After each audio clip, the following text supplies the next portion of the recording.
Good morning mga kadelight. Our daily grace devotion for today is entitled Selah Moments. In Psalm 3 verses 1 to 3, Lord, how they have increased who trouble me. Many are they who rise up against me. Many are they who say of me, there is no help for him in God. Selah. But you, O Lord, are my shield for me, my glory and the one who lifts up my head.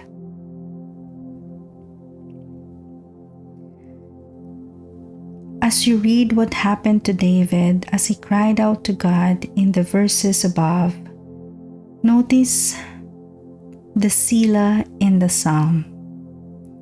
You will find such Selah moments throughout David's psalms. That means David paused and listened.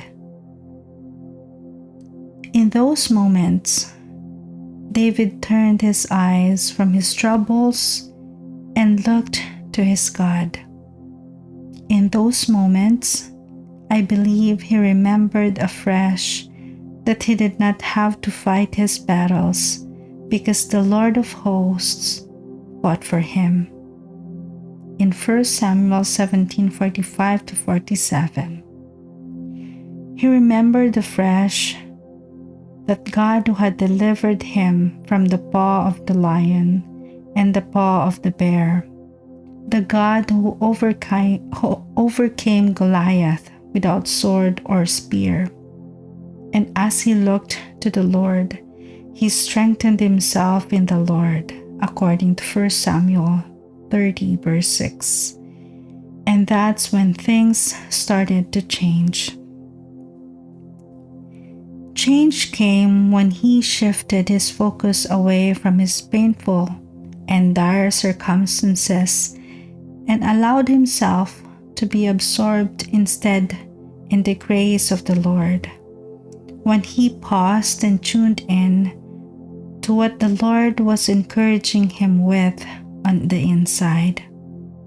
I believe that in those few moments of meditating on God's goodness and mercy, he heard the Lord say to him, David, why are you worried about all these people coming against you? I am your shield. I am the glory and the lifter of your head. That was what brought about David's turning point in the situation. God's comfort came to David as he chose to Selah. Does it seem like your enemies have increased and many are rising up against you? Have you been getting one bad report after another from the doctor? Maybe they have found a lot more to be concerned about than you were previously aware of. And now your heart is heavy because it feels like maybe even God can't help you. At times like this, do what David did. Selah. Pause and chose to run to the Lord in the presence of your enemies. When David came back to the psalm, his enemies were still there, but he could rise up and declare, But you, O Lord, are a shield for me, my glory and the one who lifts up my head. In your Selah moments with the Lord, you will find your turning point and victory. Don't remain discouraged. Don't run away from Him. Run to Him and worship Him.